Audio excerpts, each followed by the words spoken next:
Hello दोस्तों, good morning. स्वागत है फिर से आप सभी का एमजेड एजुकेशन में। दोस्तों आज है 10 नवंबर। आज की वीडियो में हम लोग बात करेंगे 10 नवंबर 2021 के करंट अफेयर के सभी इंपॉर्टेंट क्वेश्चंस के बारे में। पूरी वीडियो ध्यान से देखिएगा, पूरी वीडियो डिटेल में आपको समझाई गई है। अगर वीडियो पसंद आए तो वीडियो को लाइक और शेयर जरूर कर देना। चैनल पर नए आए हो चैनल को सब्सक्राइब कर लो, बेल आइकन को प्रेस कर लो जिससे आने वाली वीडियोज का नोटिफिकेशन आप तक पहुंचता रहे। इस वीडियो की पीडीएफ फाइल और डिटेल्स के साथ क्विज मिलेगी आपको हमारे एप्लीकेशन पर, तो गूगल प्ले स्टोर पर जाइए और एमजेटी ऐप डाउनलोड कीजिए। चलिए बात करते हैं लास्ट डे के क्वेश्चंस की। लास्ट डे का मेरा पहला क्वेश्चन था आपसे, विश्व कैंसर दिवस कब मनाया जाता है? तो ये 4 फरवरी को मनाया जाता है। और अभी राष्ट्रीय कैंसर जागरूकता दिवस मनाया गया 7 नवंबर को। सुपर कोरोना वॉरियर पुरस्कार से BS येदियुरप्पा को सम्मानित किया गया है। कर्नाटक के पूर्व CM थे ये।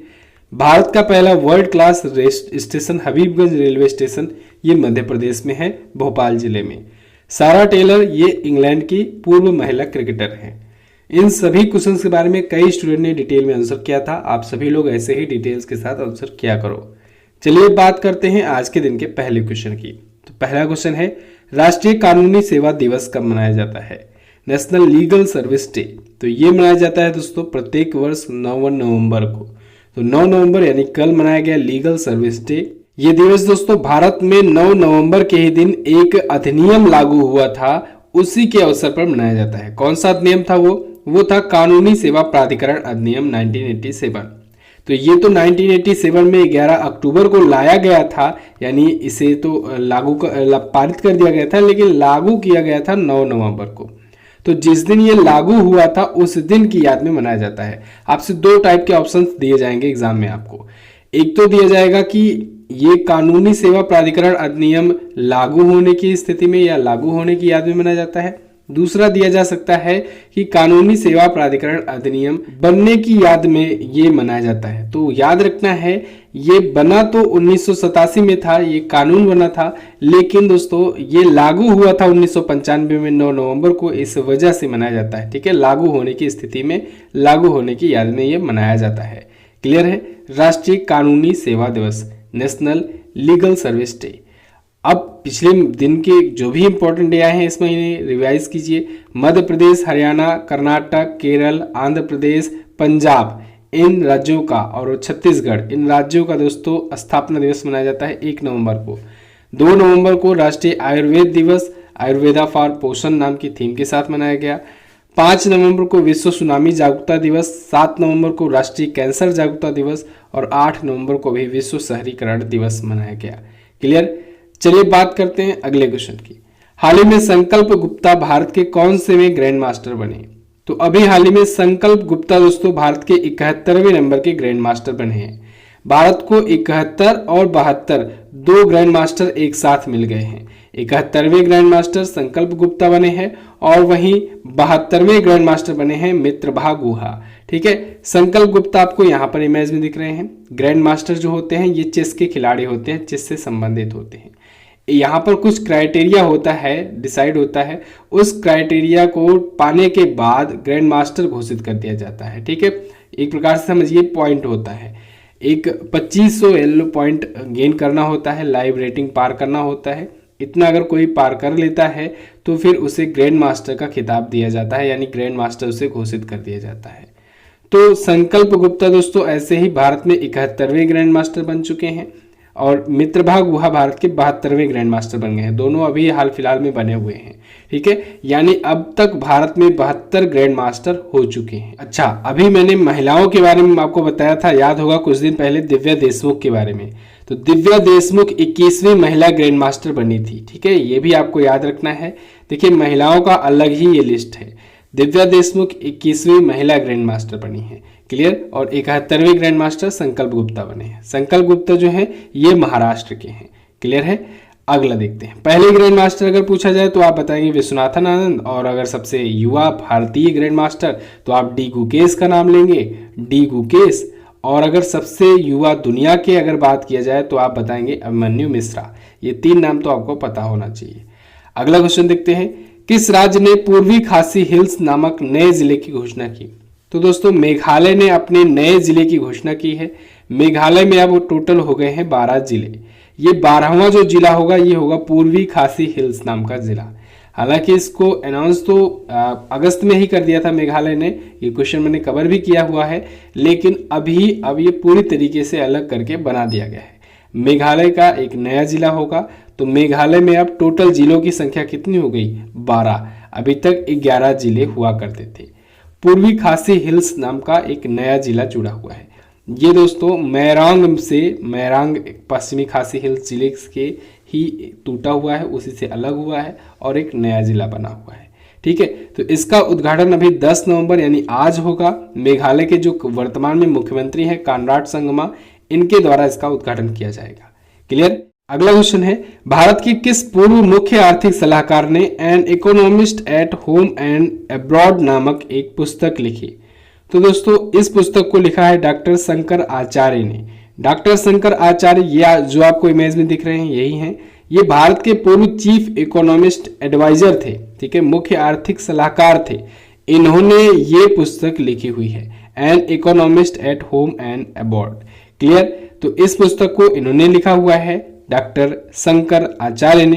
ये बहुत ही फेमस इकोनॉमिस्ट भी थे। अच्छा, ये भारत सरकार के पूर्व मुख्य आर्थिक सलाहकार थे। तो ये भी क्वेश्चन बन सकता है कि वर्तमान में भारत के मुख्य आर्थिक सलाहकार कौन है? तो याद रखिएगा दोस्तों, वर्तमान में भारत सरकार के मुख्य आर्थिक सलाहकार हैं कृष्णमूर्ति सुब्रमण्यम। कौन? कृष्णमूर्ति सुब्रमण्यम। ये भारत के वर्तमान में मुख्य आर्थिक सलाहकार हैं। क्लियर है। अब पिछले दिनों में कुछ पुस्तकें आई हैं, उनका रिवीजन करेंगे। कल की वीडियो मैंने आपको बताया कि भास्कर चट्टोपाध्याय की पुस्तक आई है द सिनेमा ऑफ सत्यजीत रे। सुधा मूर्ति की पुस्तक आई the sage of with two horns, the sage with two horns. Amit Ranjan की पुस्तक आई John Lang, wonder of Hindustan, slander of Hindustani and lion for the Rani. Ramesh Pokhriyal Nishank की पुस्तक आई एम्स में एक जंग लड़ते हुए। इन सभी पुस्तकों को आपको याद रखना है, ये नवंबर मंथ की अभी तक आई हुई पुस्तक है। अगला क्वेश्चन, विश्व किक बॉक्सिंग चैंपियनशिप में गोल्ड मेडल किसने जीता? तो दोस्तों अभी हाल ही में वर्ल्ड किक बॉक्सिंग चैंपियनशिप आयोजित हुई। इसमें गोल्ड जीता है भारत की तजामुल इस्लाम ने। तजामुल इस्लाम एक 13 वर्ष की छोटी सी लड़की है दोस्तों, इसने जीत लिया है gold medal kick boxing championship में। भारत का नाम रोशन किया है। ये जम्मू कश्मीर की लड़की है। जम्मू कश्मीर की 13 वर्ष की लड़की है। इंडिया को रिप्रेजेंट करने वाली पहली कश्मीरी गर्ल भी थी। तो अभी मिस्र के काहिरा में ये आयोजित हुआ वर्ल्ड किक बॉक्सिंग चैंपियनशिप। इसमें अंडर 14 की कैटेगरी में इन्होंने गोल्ड जीता हुआ है। इन्होंने अर्जेंटीना की ललीना को हराया हुआ है। क्लियर। अच्छा, एक और सबसे इंपॉर्टेंट पॉइंट, गोल्डन पॉइंट है, इसको याद रखना है आपको। तजामुल इस्लाम जो है ये बेटी बचाओ बेटी पढ़ाओ कैंपेन की ब्रांड एम्बेसडर भी हैं। तो ये भी याद रखना है आपको। ठीक है, इसकी ये ब्रांड एम्बेसडर है। अगला देखते हैं, Mexico City Grand Prix Formula 1 race 2021 किसने जीती? तो इसको जीत लिया है मैक्स वर्स्टैपेन ने। मैक्स वर्स्टैपेन इस साल के सबसे ज्यादा रेस जीते हुए हैं। इन्होंने 9 रेस अभी तक जीते हुए हैं। 9 फार्मूला 1 की रेस इस सीजन में इन्होंने जीते हुए हैं। ठीक है, इस सीजन में बात किया जाए तो सबसे ज्यादा इनके नाम है।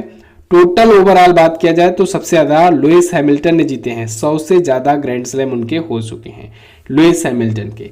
क्लियर। तो लुइस हैमिल्टन तो दोस्तों मर्सिडीज की ड्राइवर हैं, लेकिन मैक्स वर्स्टैपेन जो है वो रेडबुल के खिलाड़ी हैं। अच्छा, मैक्स वर्स्टैपेन कहाँ के रहने वाले हैं? तो ये दोस्तों नीदरलैंड के खिलाड़ी हैं। नीदरलैंड के रहने वाले हैं और रेडबुल की तरफ से ड्राइविंग करते हैं। क्लियर। ये दोस्तों 9 बार इस सीजन में अभी तक रेस जीत चुके हैं। कौन कौन से? Emilia Romagna, Monaco grand prix, French grand prix, Styrian, Austrian, Belgium, Dutch grand prix, US grand prix और अब मैक्सिको सिटी ग्रैंड प्रिक्स। तो ये अभी तक ये जीत चुके हैं। और लुइस हैमिल्टन के बारे में बात करें तो लुइस हैमिल्टन तो दोस्तों ये महान खिलाड़ी हैं ही। 7 बार के वर्ल्ड चैंपियन हो चुके हैं। इनको नाइटहुड की उपाधि भी मिल चुकी है और ये दुनिया में सबसे ज्यादा फार्मूला 1 रेस जीतने वाले खिलाड़ी हैं। क्लियर। मर्सिडीज के खिलाड़ी हैं, ग्रेट ब्रिटेन के रहने वाले हैं ये। ओके, तो ये दूसरे स्थान पर रहे थे इस टूर्नामेंट में, इस रेस में, मैक्सिको सिटी ग्रैंड प्रिक्स में। अगला क्वेश्चन देखते हैं, हाल ही में गोवा मैरीटाइम कॉन्क्लेव 2021 का कौन सा संस्करण आयोजित हुआ? तो अभी गोवा मैरीटाइम कॉन्क्लेव का 3रा संस्करण आयोजित किया गया। 3rd एडिशन आयोजित हुआ गोवा मैरीटाइम कॉन्क्लेव का। कब से कब तक? 7 नवंबर से 9 नवंबर 2021 तक ये आयोजित हुआ। भारतीय नौसेना के द्वारा आयोजित कराया गया था और नौसेना के जो हमारे अध्यक्ष हैं एडमिरल करमबीर सिंह जी, उन्होंने इस सम्मेलन की अध्यक्षता की। तो नेवल फॉर कॉलेज गोवा में ये आयोजित कराया गया है। क्लियर है। चलिए अगला देखते हैं। ये तीसरा संस्करण था, इसको आपको याद रखना है। अच्छा, एक बहुत जरूरी सूचना है दोस्तों, यूपीएसआई का एग्जाम सिटी और डेट अनाउंस हो चुका है। सभी लोगों का एक साथ अनाउंस हो गया है। कल 3 लिस्ट आई हुई है, तो जो लोग अभी तक नहीं जान पाए हैं जाइए चेक कर लीजिए। टेलीग्राम ग्रुप पर मैंने तीनों लिस्ट भी भेज दी है। तो अपना रोल नंबर, अपना रजिस्ट्रेशन नंबर से आप चेक कर सकते हैं। रजिस्ट्रेशन नंबर डाल करके उस पीडीएफ फाइल में सर्च करेंगे तो आपको मिल जाएगा। उस रजिस्ट्रेशन नंबर से आपको पता चल जाएगा कि आपका एग्जाम डेट कब है और किस सिटी में है। ठीक है, तो पढ़ाई जोरों पर शुरू कर दीजिए। आप लोगों के लिए दोस्तों जो 10 फुल मॉक टेस्ट लाया गया था, इस पर 50% का डिस्काउंट दिया गया है। अब ये 99 का ना होकर के 49 रेट्स का हो गया है मॉक टेस्ट। तो जाइए गूगल प्ले स्टोर पर एमजेटी ऐप डाउनलोड कीजिए और ये वाला कूपन कोड ऐड कीजिए। इस वाले कूपन कोड को अगर आप डालोगे मॉक टेस्ट लेने जाते समय यूपीएसआई 10, तो आपको मिल जाएगा डिस्काउंट और ये मॉक टेस्ट आपको मिलेगा सिर्फ और सिर्फ 49 रेट्स में। तो जाइए इसका फायदा उठाइए एमजेटी ऐप पर। ठीक है, इसमें सटीक एक्सप्लेनेशन के साथ सभी मॉक टेस्ट दिए गए हैं और फुल मॉक टेस्ट है, यानी प्रत्येक मॉक टेस्ट में 160 क्वेश्चंस दिए गए हैं। तो इसको जरूर लाभ उठाइए इसका। ठीक है, क्योंकि अब समय कम बचा है। इसके अलावा उत्तर प्रदेश कांस्टेबल का खाकी बैच आया हुआ है, इसको भी आप ले सकते हैं। लगातार इसमें वीडियोज आ रही हैं। यूपी जीके की लगातार वीडियोज आ रही हैं। यूपी स्पेशल करंट अफेयर की वीडियो आई हुई है। इसके अलावा दोस्तों मैथ की, रीजनिंग की वगैरह की सबकी वीडियो इसमें लगातार आ रही हैं। तो आप इस बैच को ज्वाइन कर सकते हो। इसका प्राइस भी बढ़ने वाला है, तो आप इसे अभी ज्वाइन कर सकते हो। चलिए बात करते हैं अगले क्वेश्चन की। हाल ही में कहां पर विश्व प्रसिद्ध पुष्कर पशु मेला शुरू हुआ? तो पुष्कर पशु मेला दोस्तों राजस्थान में शुरू हुआ है। राजस्थान का बहुत ही फेमस ये फेस्टिवल होता है, मेला होता है और एक प्रकार से महोत्सव टाइप का आयोजित किया जाता है। राजस्थान के पुष्कर जिले में ये आयोजित किया जाता है पुष्कर पशु मेला। तो देखिए दोस्तों, पुष्कर पशु मेला बहुत ही फेमस है, वर्ल्ड फेमस है। ये 13 दिनों तक आयोजित होता है। यहाँ पर आयोजित होता है राजस्थान के पुष्कर जिले में। भारत के सबसे बड़े पशु मेलों में से एक है। तो अभी 8 नवंबर को ये शुरू हुआ है, अगले 13 दिनों तक ये चलेगा। इसमें कोविड-19 प्रोटोकॉल का पूरा ध्यान रखा जा रहा है, क्योंकि मेला है तो मेले में तो भीड़ तो रहेगा ही। ठीक है, तो पुष्कर मेला आप याद रखेंगे। अच्छा, राजस्थान में पुष्कर जगह है, पुष्कर में ही पुष्कर झील भी है और पुष्कर में ही दुनिया का इकलौता ब्रह्मा मंदिर है। ठीक है, ब्रह्मा जी का मंदिर इकलौता कहाँ पर है? पुष्कर राजस्थान में। और पुष्कर झील भी आप याद रखेंगे। ठीक है, और पुष्कर पशु मेला तो आप याद ही रखेंगे, यहाँ से बहुत ही फेमस ये मेला लगता है पुष्कर का मेला। क्लियर है। चलिए अगला देखते हैं। प्रत्येक वर्ष 9 नवंबर को किस राज्य का राज्य स्थापना दिवस मनाया जाता है? तो दोस्तों उत्तराखंड का राज्य स्थापना दिवस 9 नवंबर को प्रत्येक वर्ष मनाया जाता है। बहुत बार मैंने आपको बताया हुआ है कि 9 नवंबर को सन 2000 और को उत्तर प्रदेश से अलग हुआ था उत्तराखंड का राज्य स्थापना दिवस, इसीलिए 9 नवंबर को प्रत्येक वर्ष मनाया जाता है। आपको बताया गया था कि यह 27वें भारतीय राज्य के रूप में अलग हुआ था। 26वें के बारे में मैंने आपको बताया था कि जस्ट 8 दिन पहले 26वें भारतीय राज्य के रूप में छत्तीसगढ़ अलग हुआ था। वो 1 नवंबर सन 2000 को अलग हुआ था। ठीक है, और इसके बाद 27वें के रूप में उत्तराखंड अलग हुआ और इसके जस्ट बाद 28वें भारतीय राज्य के रूप में कौन अलग हुआ था? झारखंड अलग हुआ था। वो 6 दिन बाद 15 नवंबर को अलग हुआ था। 15 नवंबर सन 2000 को झारखंड अलग हुआ बिहार से। ठीक है, तो ये तीनों एक साथ आसपास में ही अलग हुए थे। तो फिलहाल यहाँ पर 27वां राज्य आपको याद रखना है उत्तराखंड के लिए। उत्तराखंड दोस्तों उत्तर प्रदेश से 13 जिलों को काट करके बनाया गया था। पहले इसका नाम उत्तरांचल था, लेकिन आगे चल करके 2007 में इसका नाम बदला गया और उत्तराखंड कर दिया गया। क्लियर। तो ये 27वां भारतीय राज्य है। वर्तमान में भारत में राज्यों की संख्या कितनी है? 28 है। 29 हो चुकी थी। 29वां राज्य तेलंगाना था, 28वां राज्य झारखंड था, लेकिन जम्मू कश्मीर और लद्दाख इन दोनों को यूनियन टेरिटरी घोषित कर दिया गया। इस वजह से फिर से राज्यों की संख्या घट करके 28 हो गई। क्लियर। अब उत्तराखंड आया है तो उत्तराखंड के बारे में थोड़ा सा जान लेते हैं। मैप में अगर आप देखोगे तो इंडिया के मैप में यहाँ पर है उत्तराखंड। देखिए यहीं उत्तर प्रदेश से ये अलग हुआ 9 नवंबर सन 2000 को और उत्तराखंड एक अलग राज्य बना। उत्तराखंड की 2 कैपिटल है, एक तो विंटर कैपिटल है और एक है समर कैपिटल। विंटर कैपिटल है देहरादून और समर कैपिटल यानी ग्रीष्मकालीन राजधानी है गैरसैंण। ठीक है, उत्तराखंड के मुख्यमंत्री हैं पुष्कर सिंह धामी, बीजेपी पार्टी से हैं। इनका भी नाम आपको याद रखना है क्योंकि अभी चेंज हुए हैं नाम। ठीक है, एक तो तीरथ सिंह रावत बने थे, उनसे पहले त्रिवेंद्र सिंह रावत थे, तो दोनों इस्तीफा दिए। तो अब पुष्कर सिंह धामी हैं वर्तमान में चीफ मिनिस्टर। गवर्नर है लेफ्टिनेंट जनरल गुरमीत सिंह, अभी हाल फिलहाल में नियुक्त किए गए हैं, तो इनका भी नाम आपको याद रखना है। चीफ जस्टिस यहाँ के राघवेंद्र सिंह चौहान हैं। यहाँ पर झीलें बहुत हैं, भीमताल, नैनीताल, सप्तऋषि कुंड और सात ताल, माता ताल, ठीक है, सब यहीं पर झीलें हैं। जिम कॉर्बेट नेशनल पार्क, ये याद रखना है आपको दोस्तों, भारत का सबसे पहला नेशनल पार्क था। इसका नाम भी अभी बदला गया है, इसका नाम हो गया है रामगंगा नेशनल पार्क। तो रामगंगा नेशनल पार्क के नाम से भी अगर पूछा जाएगा तो आप यही बताएंगे, जिम कॉर्बेट नेशनल पार्क का ही नाम बताएंगे। भारत का सबसे पुराना, सबसे पहला नेशनल पार्क है। नंदा देवी राष्ट्रीय उद्यान भी यहीं पर है।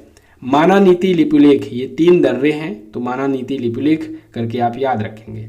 छपेरी, छोलिया, हारुल, ये सभी यहाँ के प्रमुख लोक नृत्य हैं। क्लियर, बिल्कुल। अगला देखते हैं, भारत की पहली राष्ट्रीय योगासन चैंपियनशिप कहाँ आयोजित की जाएगी? तो ये दोस्तों भुवनेश्वर ओडिशा में आयोजित की जाएगी।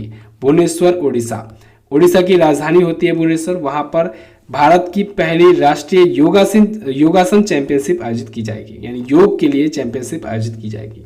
आपको याद होगा दोस्तों, योगासन को या योग को कहें हम लोग, एक नए खेल के रूप में शामिल किया गया था खेलो इंडिया यूथ गेम में, बताया था ना मैंने योगासन, तो अब उसमें शामिल किया गया है।